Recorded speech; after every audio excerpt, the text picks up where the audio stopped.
Graveyards are creepy enough as it is. They're literally dedicated plots of land specifically for housing dead bodies. However, the following grave sites are even more creepy than usual. Here are 5 mysterious or otherwise unexplainable grave sites. Number 5. Florence Irene Ford. Florence Irene Ford died of yellow fever when she was just 10 years old. Throughout her very short life, she was extremely scared of thunderstorms, seeking her mother's comfort each time one would take place. When Florence died, her mother was so shaken that she actually had a custom casket made, in which the top portion around Florence's head was completely made of glass. The grave was dug the appropriate 6 feet underground, but had a series of steps that led down to an opening where Florence's headpiece was displayed. This was done so that Florence's mother could come to the graveyard and comfort her during storms. Additionally, large hinged doors were placed above the stairs to shelter her mother from the rains during her visit. In the mid-1950s, however, a concrete wall was established to protect Florence's grave from vandals. Every day, hundreds of people still come to Natchez, Mississippi to view Florence's resting place, many even bringing her small toys or flowers. It's terribly painful to hear of anyone's passing, let alone such a young girl, but hopefully wherever she is, she found peace. Number 4. Ines Clarke. A statue of a young girl, Ines Clarke, resides in the Graceland Cemetery inside of a large glass case. The sculpture was created by Andrew Gagel, born in Germany in 1846, who immigrated to the United States in 1872. He lived just a few miles of Graceland Cemetery until his death in 1938. Beneath the statue is a marker, which identifies the girl as the daughter of John N. Clarke and Mary C. Clarke. But no one knows exactly who Ines is. The classic story of Ines is that she was naturally the daughter of John Clarke and Mary Clarke. While the family was on a picnic, Ines was struck by lightning, killing her instantly. However, multiple variations of this story have been passed around, most of them indicating she was struck by lightning in some way. Local legend also reports that the statue disappears during thunderstorms, but reappears when the storm passes. Cemetery guards have actually verified these accusations. Apparently, Ines is terrified of being struck by lightning again, so when the storms approach, she hides. While these stories could very well be true, private investigators have found issues with these tales. The main one being that there's no indication that an Ines Clarke was ever buried at this cemetery, nor any nearby cemeteries. Because of this, investigators believe that Gagel may have simply placed the statue at the cemetery to bring in new customers for his sculpting business. A bit messed up if you ask me. Other rumors suggest that Ines may have been Mary Clarke's daughter from a previous marriage, and that her name was actually Ines Briggs, further stating that she died from diphtheria, not a lightning strike. But none of these reports can be confirmed. To this day, no one has any idea who Ines is or why the statue seems to mysteriously disappear during intense storms. Number 3. Tza Corte Martyrs.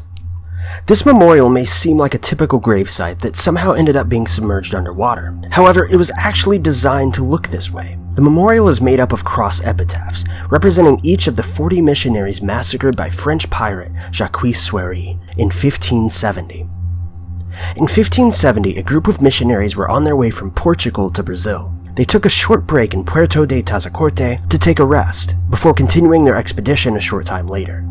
Prior to leaving Puerto de Tza Corte, they were warned by many of potential pirates in the area, but they continued on anyway. Their journey continued as expected for about 2 days, until they saw sails in the distant waters. These sails belonged to French pirate Jacques Soury.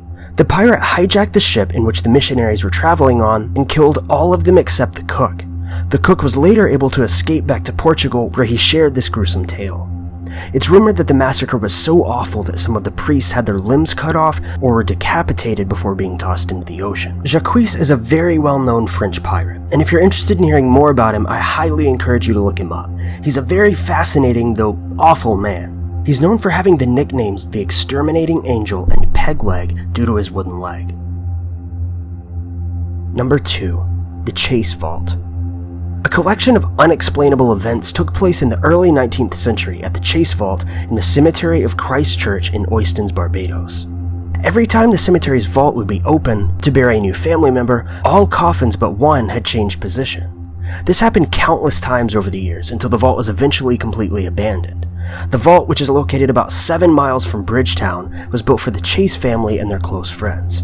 The first to be placed inside this vault was Thomasina Gogard, who was buried in a basic wooden coffin in July of 1807. Mary Ann Chase, a 2-year-old, was placed in the vault the following year.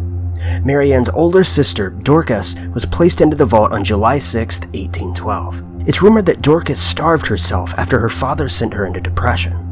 A few weeks later, her father Thomas was to be placed into the vault. Thomas is known to be one of the most hated men in Barbados.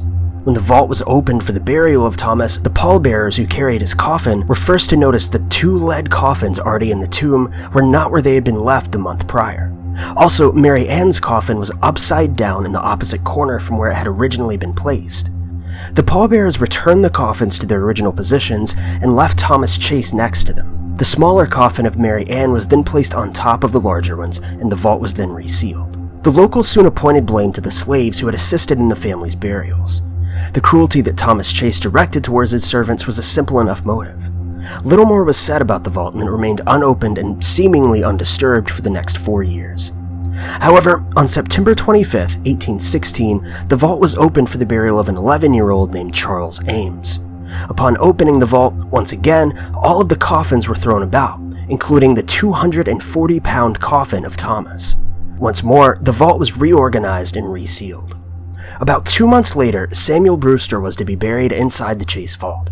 This time, a large number of witnesses crowded around the vault, hoping for the mystery to continue. The vault, yet again, was found in disarray. Miss Gogard's wooden coffin was found to be badly damaged and was wrapped in wire to keep it together. Several investigators, including the Reverend Thomas O'Derson, examined the vault. Nothing out of the ordinary was found, so the vault was once again cleaned and sealed. In 1819, the vault was opened for another burial and yielded the same result: coffins thrown everywhere. The coffins were reorganized again, but this time sand was placed on the inside floor to hopefully catch the footprints of the perpetrators. The vault was then closed and personal seals of the governor were placed on the concrete. The final opening took place in 1820. The governor and several friends traveled to the vault and found his seal unbroken. When the vault was opened, however, it was found that the coffins had still been thrown around, yet again. However, the most disturbing thing was that the sand revealed no footprints. Following this, the vault was abandoned and the bodies inside were buried elsewhere. The vault still exists today and remains vacant. Number 1. Mysterious Headstone of Lily E. Gray. Lily E. Gray has been buried for over 50 years, but no one knows exactly who she is or the story behind the strange writing on her headstone. The commonly accepted story is that Lily was a Canadian who was born on June 6, 1881 and died in November of 1958, though these dates have not been completely confirmed. Though the real subject of mystery here is why her headstone reads Victim of the Beast 666. Most believe that the inscription is the product of Lily's husband, Rochelle Hawkes, a man whom many would describe as an eccentric character with a mysterious past. Hawkes was, for lack of a better term, a conspiracy theorist. He was extremely anti-government, often referring to the police and government officials as kidnappers. Lily was supposedly arrested for stealing an umbrella and died a short while after. Some claim that because of this, Hawkes blamed the government for her death, meaning the beast that is referred to on Lily's headstone could be referencing the government. But this is just a theory. What do you guys think? Also, what do you guys think of these strange grave sites we covered today? Let us know in the comments or on our social media. But that's the video for today, you guys. If you liked it, be sure to click that like button. Also, don't forget to check out our channel and subscribe for all of our future videos.